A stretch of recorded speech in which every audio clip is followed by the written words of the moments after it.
हरियाणा विधानसभा चुनाव के लिए बीजेपी ने 90 में से 23 सीटों पर टिकट फाइनल कर दिए हैं। सीएम नायब सिंह सैनी इस बार करनाल की जगह कुरुक्षेत्र जिले की लाडवा सीट से लड़ेंगे। हिसार सिटी सीट पर बीजेपी चौंकाने जा रही है। यहां कुरुक्षेत्र के लोकसभा सांसद नवीन जिंदल की मां सावित्री जिंदल चुनाव मैदान में उतरेंगी। यहां डॉक्टर कमल गुप्ता का टिकट कटेगा। अंबाला कैंट से अनिल विज ही उम्मीदवार होंगे। नायब सिंह सैनी के मंत्रिमंडल में शामिल 4 कैबिनेट मंत्रियों के टिकट भी पक्के हो गए हैं, जबकि 2 कैबिनेट मंत्रियों के टिकट कटने जा रहे हैं। इसी तरह 7 राज्य मंत्रियों में से 5 को पार्टी दोबारा टिकट देगी और 2 राज्य मंत्रियों के टिकट खतरे में हैं। सैनी कैबिनेट में 7 राज्य मंत्री हैं। इनमें से 5 राज्य मंत्रियों महिपाल ढांडा, अभय सिंह यादव, सुभाष सुधा, बिशंबर वाल्मीकि और संजय सिंह के नाम टिकट के लिए क्लियर हो गए हैं। इनके नाम पर प्रदेश चुनाव समिति मुहर लगा चुकी है। जिन 2 राज्य मंत्रियों के टिकट पर संकट मंडरा रहा है, उनमें बड़खल की विधायक सीमा त्रिखा और अंबाला सिटी के विधायक असीम गोयल शामिल हैं। भाजपा सिरसा जिले की रानिया सीट एनडीए में शामिल गोपाल कांडा की हरियाणा लोकहित पार्टी को दे सकती है।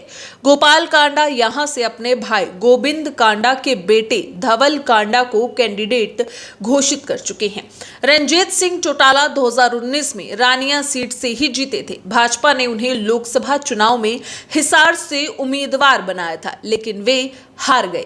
अब रंजीत चौटाला दोबारा रानिया सीट पर दावा जता रहे हैं, मगर भाजपा उन्हें यहां से टिकट देगी, इसकी संभावना बहुत कम है।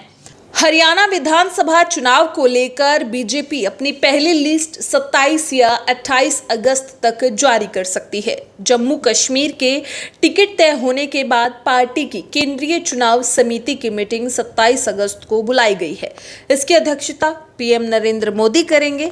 बीजेपी में हरियाणा इकाई की स्टेट लेवल पर अब तक स्टेट इलेक्शन कमेटी की 2 मीटिंग हो चुकी है। इसके अलावा बड़े नेताओं की एक मीटिंग अलग से भी हो चुकी है। स्टेट इकाई पहली लिस्ट के लिए नाम फाइनल करके दिल्ली भेज चुकी है। भाजपा हरियाणा की सभी 90 सीटों पर उम्मीदवारों की घोषणा एक साथ नहीं करेगी। पार्टी इसके लिए 2 से 3 लिस्ट निकालेगी। पहली लिस्ट में उन सीटों पर कैंडिडेट उतारे जाएंगे जहां कोई विवाद नहीं है। दूसरी लिस्ट में वह सीटें रखी जाएंगी जहां किसी के नाम पर विवाद हो सकता है या जहां 2 से ज्यादा दावेदार हैं। जो सीटें बचेंगी उनके नाम तीसरी लिस्ट में आने के चांस है।